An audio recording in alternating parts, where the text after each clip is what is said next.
there, business enthusiasts! Welcome sa programang tamang-tama para sa mga negosyante, innovator, or success-driven individuals. Sa umagang ito, muli tayong magkakaideya sa mga panauhin that will help you scale your business to new heights. Ito ang Negosyo Goals, ang gabay sa pagtupad ng inyong pangarap. Are you ready? Let's go!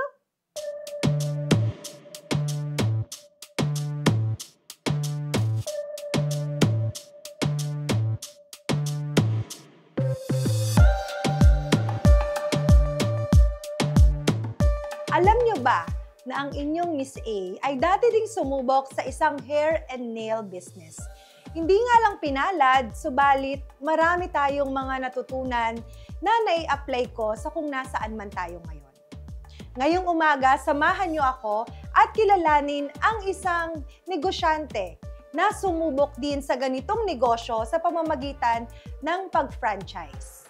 Kilalanin natin si Miss Karen Mamaril, ang owner-franchisee ng Fashionista Girl Salon, Pasay Branch. Hi, Miss Karen! Hi, Magandang umaga! Napakaganda ni Miss Karen. Thank you, Miss A. No wonder, kasi isang buong salon pagmamay-ari mo. Pero paano po kayo napunta sa salon business, sa ganitong klaseng pagnenegosyo? Dream lang talaga siya. Tapos yung husband ko yung nag-push sa akin na magtayo ng business na ganito. Bukod po sa hilig nyo na magpaganda, nag-aral din ba kayo maggupit, mag-rebond, manicure? Pag may training sila, nakikinig ako, pinag-aaralan ko rin kung paano yung mga hair treatments, kung paano siya gamitin, i-execute, yung kung paano mag-color, gano'n. Para pag may absent, pwedeng ikaw ang mag-turn baka sakaling matulungan ko sila, di ba? Diba? Oo. Pero, bakit po nyo naisipan na mag-franchise imbes na magtayo ng sarili mo? So, unique kasi siya yung place. And yung may-ari ng franchise is a good friend of mine. Yeah, so siya yung nag-introduce sa akin ng business. Nakita ko na, wow, sobrang patok siya sa South. So, naengganyo kami ng husband ko na, ay, sige, medyo try natin go somewhere north since baka sakaling okay. And so far, so good naman talaga siya Wow, dito. congratulations, Miss Karen. Magkano ba ang mag-franchise ng isang salon business? Actually, depende siya sa area.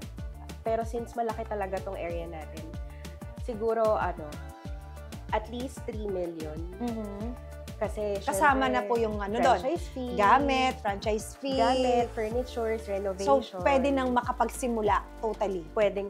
Doon sa 3 million na yon. And considering yung pwesto ninyo malaki, tama ba? 140 square meters itong Yes. area ninyo? Yes, Di ba pwedeng 140. magkaroon ng mga spa party dito? Pwedeng Actually, magkaroon ng mga get-together, bonding, yung mga Yes. papamilya. Talagang nilakihan namin yung area kasi yung normal na salon kasi is usually maliit and alam naman natin na lalo na pag bare months talagang puno.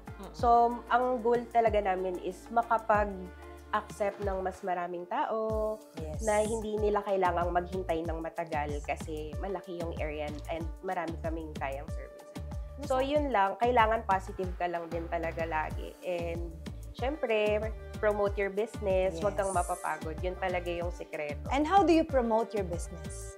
Yun. So, ako kasi, sa mga friends ko, talagang nirecommend ko siya kasi I believe in the brand. And, marketing, social media ads, nagpo-post ako sa TikTok, sa page. So, yun. Ganun namin siya i-promote. So, Miss A, since na-mention mo before na meron kang salon, right? Yes. Okay, so this time, hindi ka magpo-foot spa. Meron akong bagong challenge sa'yo. Ano yun? Medyo kinakabahan ako dyan. Yes. So, ang challenge ko sa'yo is mag-try kang mag-cut and blower. Okay. So, hindi ko pa yan naranasan before, Miss Karen. Pero, willing naman ako. Basta merong magtitiwala sa akin. Of course, Nahawakan ko meron. yung buhok nila. And, syempre, i-guide mo ako, Miss Karen. Of course, i-guide ka namin. Since mag-start na tayo magupit, tawagin natin yung isa sa mga senior stylist namin, si Andeng. Ay, sige. Miss Andeng. Hi! Hello, Andeng. Si Andeng po ang ating senior stylist dito sa salon. Yes, isa siya sa mga senior stylist namin. So, for a stylist, syempre, senior stylist, advantage na may experience na and maalam na sa lalong-lalo na rebonding, Yes. yung mga bagong hair treatments like Brazilian blowout, and marunong sa hair analyzation kasi napaka-importante. No? Pero sa fashionista, kayang-kaya siya. Kasi more on natural Yung ginagamit. And Oh. syempre, depende pa rin sa current hair strand ni customer. Ni customer. That's why kailangan talaga magaling kang mag-analyze kung kaya ba siya. Oo. Mahalaga talaga yun, pag-analyze ng hair. Oo. Kasi merong mga sobrang brittle na Ayon sa mga eksperto, ang paglalaan ng oras para sa sarili upang makapag-relax ay may positive effects sa kalusugan. Kaya naman, iwas ang ma-stress, mag-enjoy, pamper yourself. Do your me time moment. Who knows?